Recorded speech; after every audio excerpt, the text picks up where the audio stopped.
George Clooney is dealing with a deep sadness. It's not about a scandal or someone being mean to him. It's about quietly losing something important. Behind all the perfect pictures and big smiles on the red carpet, something sad started happening. This is the man who said he would never get married again. The guy who worked so hard to win over Amal, his super smart lawyer wife. Now he's facing something scary. He feels disconnected from the wife he loves, even though they still live in the same house. He used to be known for being a proud single guy who looked amazing and never got old. When Amal came into his life, she completely changed what he believed. They created a fairy tale marriage that everyone in the world looked up to.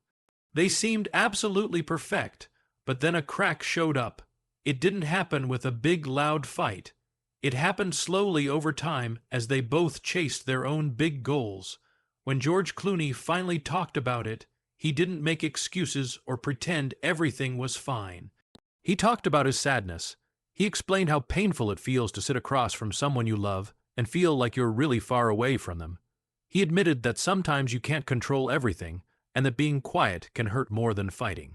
Watch this whole video to learn the full sad story hiding behind the glamorous life of one of Hollywood's most powerful couples. Can love survive when everything has changed? Don't forget to hit the like button, subscribe to the channel, and turn on the notification bell so you won't miss our next interesting stories. During his many successful years, George Clooney wasn't just an actor who won an Oscar or a talented movie maker. He was a cultural icon, someone everyone looked up to for his timeless charm. But most importantly, he was Hollywood's biggest and best bachelor. Being single wasn't just a short phase for him. It was like a statement he was making.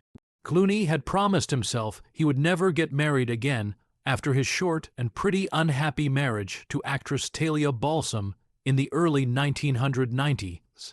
That marriage only lasted 4 years and left a deep scar. It turned Clooney into someone who didn't believe in marriage anymore.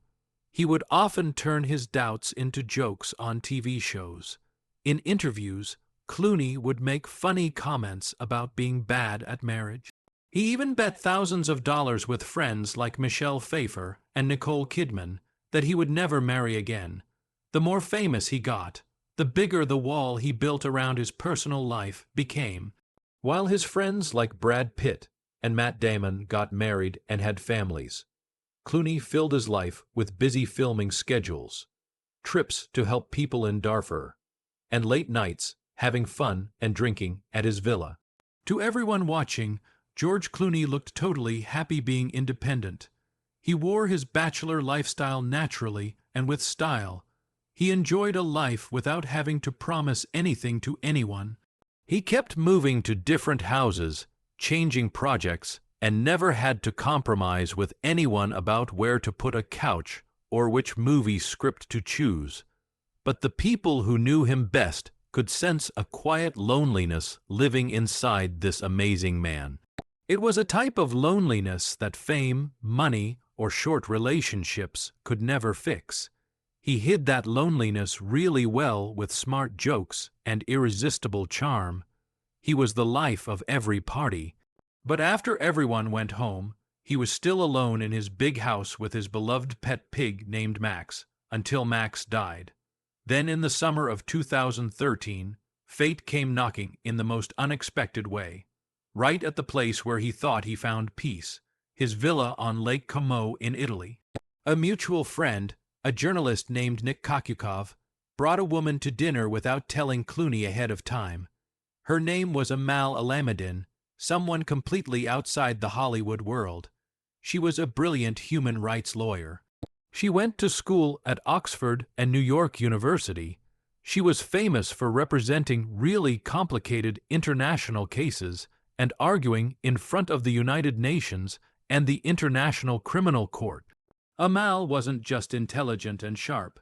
She also had exceptional elegance and went to great schools. Most importantly, she wasn't impressed by Hollywood, and she wasn't trying to be famous. In an interview, Clooney later said, "I had never heard of her." He asked a friend, "Who is she?" The moment Amal walked into his house was the moment George Clooney, who had been in control of his life for over 50 years, felt everything slip away.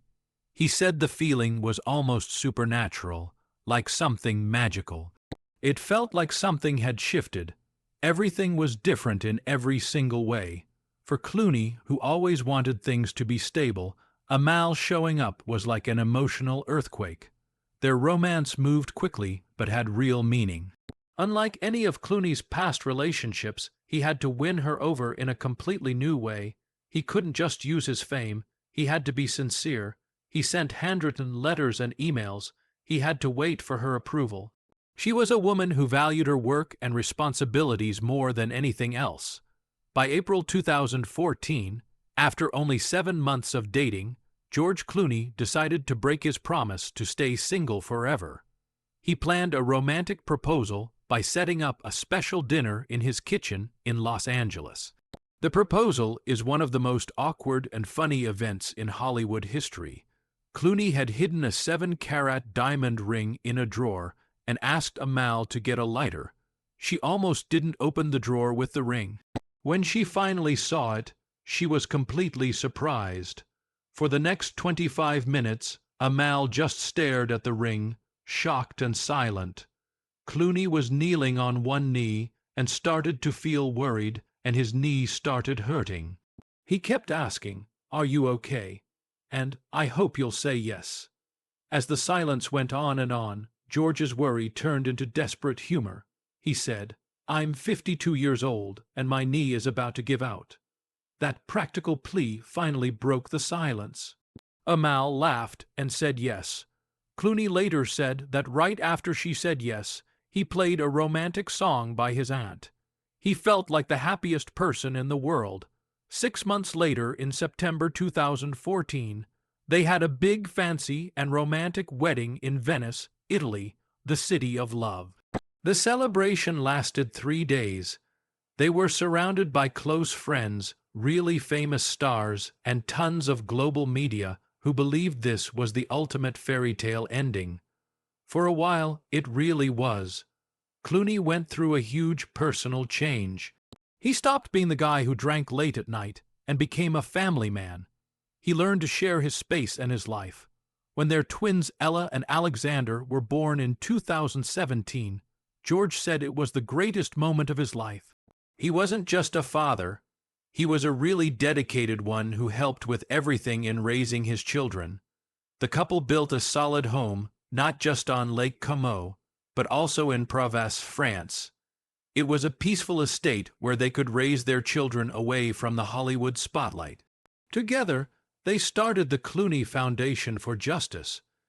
They turned George's fame into a powerful tool to fight for human rights around the world. Amal kept doing her brilliant career work, arguing major cases in front of the UN and the ICC, and defending journalists in jail. George wasn't just a husband. He was her biggest fan. He directed and starred in movies about social issues as a reflection of his new commitment. They seemed unbreakable, the perfect image of grace, intelligence, and companionship. Clooney had found something that fame couldn't buy, a shared purpose and peace. But it was this exact combination of these two massive ambitions, the never-ending ambition of a lawyer and the ambition of a Hollywood icon, that began to stretch the thread connecting them. It created the first cracks that only people close to them could see, the difference between the George Clooney of the 1990s, the busy bachelor avoiding responsibility, and the George Clooney of the 2020s, the devoted father and steadfast husband, showed Amal's power to transform him. But keeping that transformation going against the pressure of time and distance is a totally different tragedy. By 2025, George and Amal Clooney had been married for over a decade together. That's a long and impressive time by any Hollywood standard, where time seems to move faster and forever promises are more easily broken. In the public eye, they still looked like the pinnacle of perfection. The power couple always smiling on the red carpet, raising their adorable twins, and appearing hand in hand at global events. From human rights conferences in Geneva to grand film premieres, their image Amal absolutely elegant in custom designer clothes, George looking suave and composed, was living proof that fairy tale love could still exist. However, away from the camera flashes and media watching them, their lives started to go in two opposite directions. This created a gap that couldn't be fixed. The main cause of this crisis was in the very ambition and excellence that had brought them together. Amal had accepted a really important teaching job at Oxford University. It was an academic peak that matched her intelligence and her international human rights law career. She spent most of her time in England focusing on teaching the next generation of lawyers and handling high-profile cases at The Hague. On the other hand, George, at 64 years old, was chasing a decades-long artistic dream. His much-anticipated Broadway debut in a stage version of his acclaimed film, Good Night and Good Luck.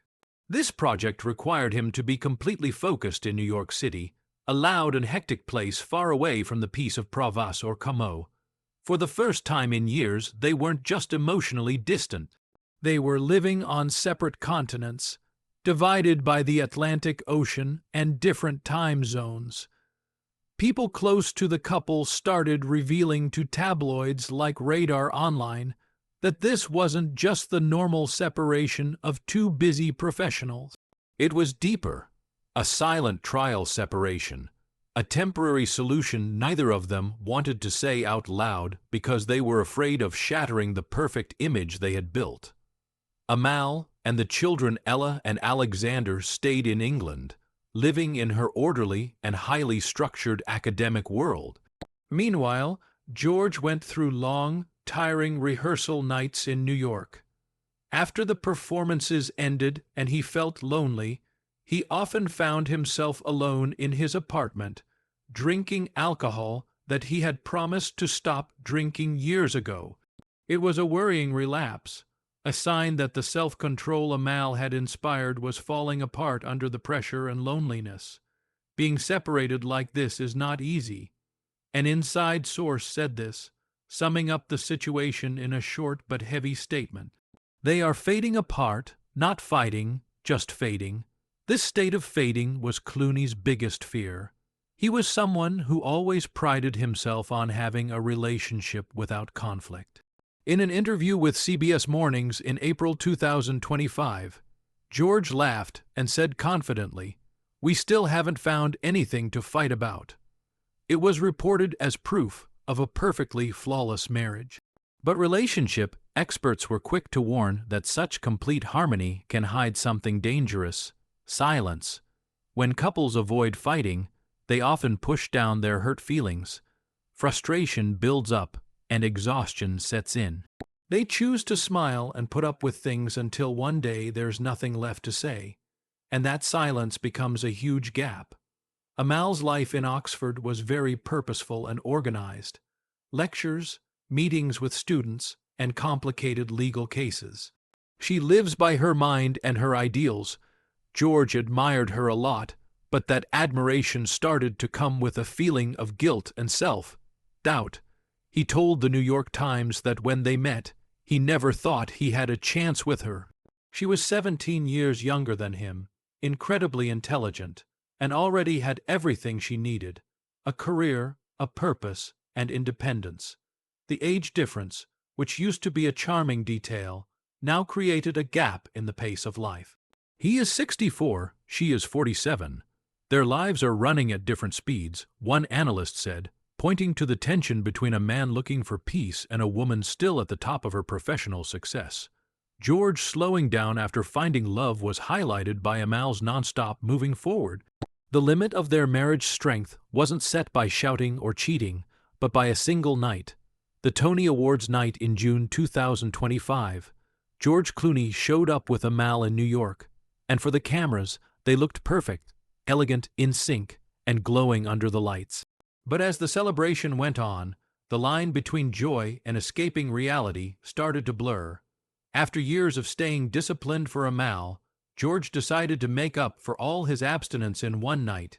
He later admitted in Esquire magazine that he ended the evening like a drunk high school student. The next day, he felt ashamed and exhausted, but tried to laugh it off with the media. The public thought the story was kind of charming, a cute outburst. Amal did not. According to friends who talked to Raider online, she was furious. For her, it wasn't about just one night of drinking. It was about what it represented. She had admired the effort he put into staying sober, but hearing him brag about losing control while drunk really bothered her. For Amal, it was a painful reminder of the old George, the one she thought he had moved past. She had fallen in love with the mature version of him, the one who became a reliable husband, father, and partner. When George tried to make the incident seem like no big deal, Amal drew a line. She told George his drinking was not something she was willing to overlook. The source said those words cut deep into George. For a man who prided himself on being in complete control, being confronted by his wife forced him to face a terrifying truth. He was slipping back to his old self. Friends described the following weeks as tense and completely silent. They went back to their $3 million estate in Provence, France.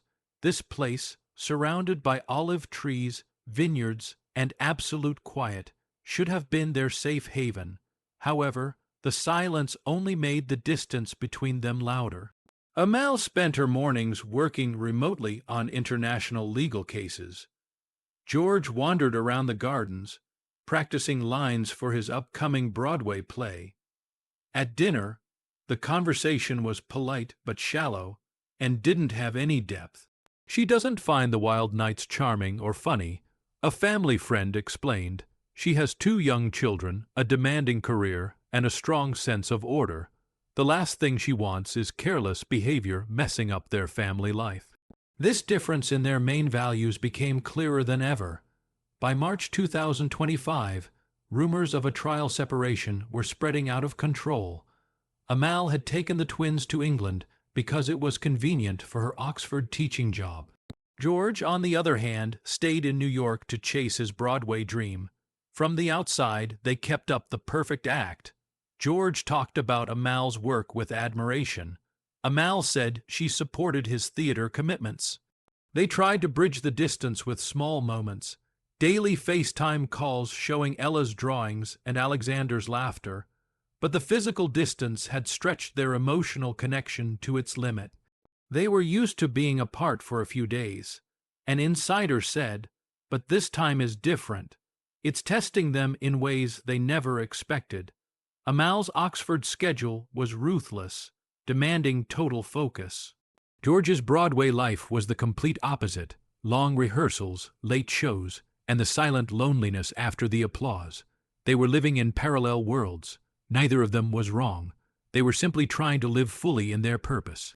But love, even the strongest love, can get weaker when it's stretched too thin between 2 huge ambitions. The tabloids kept screaming about tension and whispering about divorce. Notably, neither George nor Amal publicly said it wasn't true. They simply stayed silent. This silence, ironically, said a lot. Close friends understood that Amal saw the time apart as a chance for reflection. George, on the other hand, saw it as exile. He missed the noise of his family. A confidant revealed he missed the sound of Amal in the kitchen and the children running through the house. For him, New York wasn't freedom. It was loneliness disguised as opportunity. And then, just as the gossip reached its highest point, they showed up at the Venice International Film Festival in August 2025. They were arm in arm, smiling, recreating the perfect image. Amal looked radiant. George looked composed. It was the image everyone wanted to see, the Clooneys untouchable again. But was it a true return, or just a masterful performance that 2 skilled people had learned to play very well? The question still hangs in the air. The brief appearance of George and Amal Clooney at the Venice International Film Festival in August 2025 was a masterpiece of staging. They were arm in arm, smiling, perfectly recreating the image the public wanted. The untouchable couple who had beaten all the rumors. Cameras flashed, the crowd cheered, and for a moment the perfect image returned. Amal looked radiant. George looked composed. However, behind that calm exterior, the questions remained, and they cut deeper than ever. Were they just performing as they had learned to do so well for decades, or were they genuinely trying to find their way back to each other after months of distance and tension? The answer was in the small details, visible only to those closest to them. As one friend quietly said, they are both excellent at keeping their private world private, but sometimes that look of peace is just silent sadness. The silence between them, not caused by anger but by emotional exhaustion, was scarier than a heated argument. Their marriage had reached a point where keeping emotions under control became a mask, not a true connection. In the fall of 2025, Glamour magazine published an interview with Amal Clooney. At first, the article focused on her friendship with makeup artist Charlotte Tilbury and praised her amazing legal career. But what really captured everyone's attention around the world were Amal's rare words about her husband. This was the first time in months she had publicly mentioned George, and what she said revealed a truth more complicated than any official statement. I have a partner in my life who is incredibly supportive of what I do, she told the interviewer with a slight emphasis, glancing toward George, who kept walking in and out of the room during the conversation. She went on to share details about his career support. When I had the kids, he was the first one to say, "You have that Security Council speech. I'll watch the kids. Go do your work." Those words seemed to quiet the intense divorce rumors that had followed them all year. The public felt relieved. George Clooney was still the perfect supportive husband. However, the pain and tiredness behind those words were hard to ignore. Amal's tone sounded grateful, but also mixed with weariness, as if she were remembering better days in the past rather than genuinely living them in the present. The fact that she had to publicly praise her husband's support accidentally showed that this support was now something that needed to be pointed out rather than being the natural part of the relationship. For George, hearing those remarks was both sweet and bitter. He had always admired Amal's excellence, compassion, and courage in the courtroom. She was the only woman not dazzled by his fame, and that's exactly what made him fall in love with her.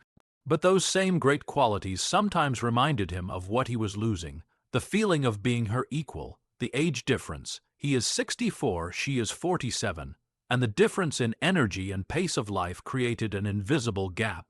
As Amal kept reaching new career heights, George felt himself slowing down, or worse, falling behind. In private, he told friends that the fame and glamour everyone envied had become a huge burden. "I never wanted to be a headline about love," he told a longtime friend, filled with tiredness. "I just wanted to be a husband." The fame had taken away their right to live an ordinary life, forcing every action, every silence, to go through public analysis and judgment. When George Clooney finally broke the silence later that year, he chose an unusual format, an informal interview, no press release, no carefully written denial. When asked directly if the separation rumors were true, he paused meaningfully. That silence, lasting a few seconds, carried more weight than any answer. He spoke softly, his voice full of thinking. "You know, marriage is not about keeping things from changing. It's about holding on when everything around you changes and when you change, too." He didn't confirm a divorce, but he didn't deny it either. Instead, he offered a new way of thinking about marriage in crisis, an admission that neither of them had been able to keep their unchanging promises. He described the feeling of disconnection even while living under the same roof. Sometimes, he confessed, you can sit across from the person you love and feel miles away, and when that happens, the feeling you have isn't anger, it's grief. This was George's most painful confession. He admitted that something sacred between them had faded. There was no scandal, no cheating, just the slow wearing away of time, ambition, and distance. The once untouchable couple finally became like everyone else, two people struggling to balance love and personal identity, duty and self. Although George's confession sounded negative, Amal's final words in the Glamour interview offered a tiny glimmer of hope. "I feel incredibly lucky to share every day with him," she said, "and now we are a family of 4. I don't take anything for granted." Maybe this was Amal's way of saying the story wasn't over yet, that the marriage, though deeply wounded, could still survive with emotional honesty. She emphasized the family of 4, a strong shared foundation firmer than any individual commitment. However, by the end of 2025, George Clooney had to face a harsh truth. Even the most beautiful stories can break in silence. The marriage that was once admired by all of Hollywood had become a lesson about distance, aging, and the limits of control. The world still saw the perfect smiles, but those close to them noticed the growing gap. No more long, playful interviews, no more red carpet jokes, just shorter answers and longer pauses. Beyond the screen, Catherine built her own empire called Casa Zeta-Jones, a lifestyle brand of home goods, bedding, cosmetics, and fashion. Each item reflected her style, classic yet modern, refined yet lasting. Brand deals and partnerships brought in more than $20 million. Her net worth was estimated at $150 million, but Catherine never defined herself by numbers. "A beautiful home is only truly beautiful when it holds peace," she told a design magazine. The girl who nearly died on an operating table as a child, who left school at 15 to chase the stage, who once stood at the edge of marital collapse and depression, has now found peace in the simplest of things. A dinner table, a jazz record, a glass of wine in the Olive Garden. Still, the darkness has never completely left. As George and Amal's lives went in two opposite directions, one at the academic peak in Oxford, and one reinventing his career on the New York stage, the biggest distance was time. In private, George Clooney was facing his greatest obsession, aging. At 64, he was no longer the young man who could use reckless charm to erase every mistake, like his drunk post-Tony Awards behavior. The mirror reminded him of this reality every day. The deeper wrinkles around his eyes, the tiredness difficult to hide after long performances, and the constant ache in his knee from his long kneel during that historic proposal.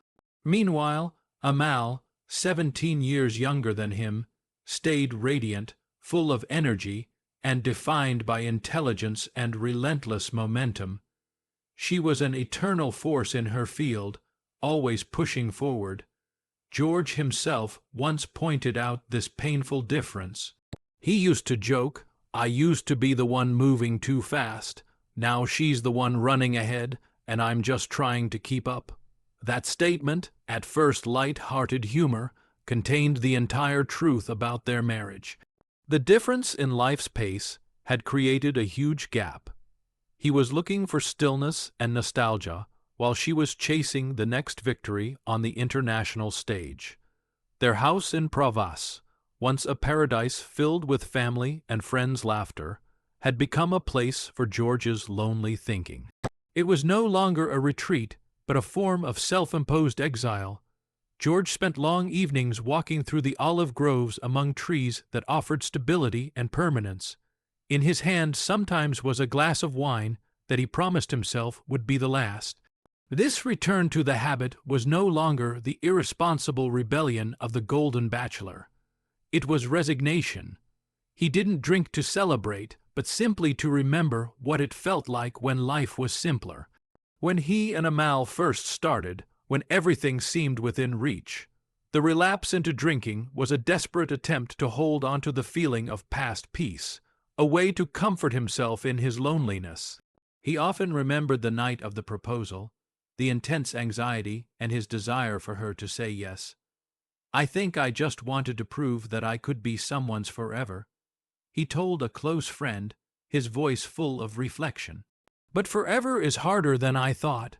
Clooney had fulfilled his promise. He got married and became a devoted husband, but he underestimated the cost of keeping forever going when two great people have such different life paths. Despite the loneliness in Provence and Amal's busy schedule in Oxford, there were still moments of grace that kept their connection from completely breaking. The twins, Ella and Alexander, visited him during school breaks, filling the quiet house with laughter. The sound of his children was the only cure for George's loneliness. Amal still called, still cared, but her tone had become more formal and practical, focused on shared responsibility. Now their conversations were about the children, their joint charity fund, and his performances. What they didn't talk about was them, their feelings, their distance, the future of their relationship. Love had been replaced by shared duties and professional respect. Close friends were split into two groups. Some believed they were still together, quietly rebuilding their relationship based on acceptance. Others were more negative, suggesting the separation had become permanent, just waiting for the right time for a public announcement. The story of George and Amal has gone beyond the frame of a Hollywood romance. It has become a symbol for the challenges of a modern marriage between two highly ambitious people. This story is not about a perfect ending, but about the price paid to hold onto love when fame, distance, and time pull it apart. Maybe the greatest lesson from the Clooneys is not how to find love, but how to keep it. Their story is not about failure, but about how complicated love is when faced with harsh reality. And what about you? Do you think George and Amal's love can overcome everything they've been through? Is the silence and distance a sign of the end, or just a necessary testing phase to redefine their relationship? Share your thoughts on this silent tragedy in the comments section below. And don't forget to like the video. And if this story resonated with you and made you think about the value of honesty and effort in love, subscribe to the channel and turn on notifications so you won't miss untold Hollywood stories where we explore the truth behind the spotlight together. Thank you for watching. See you in the next video.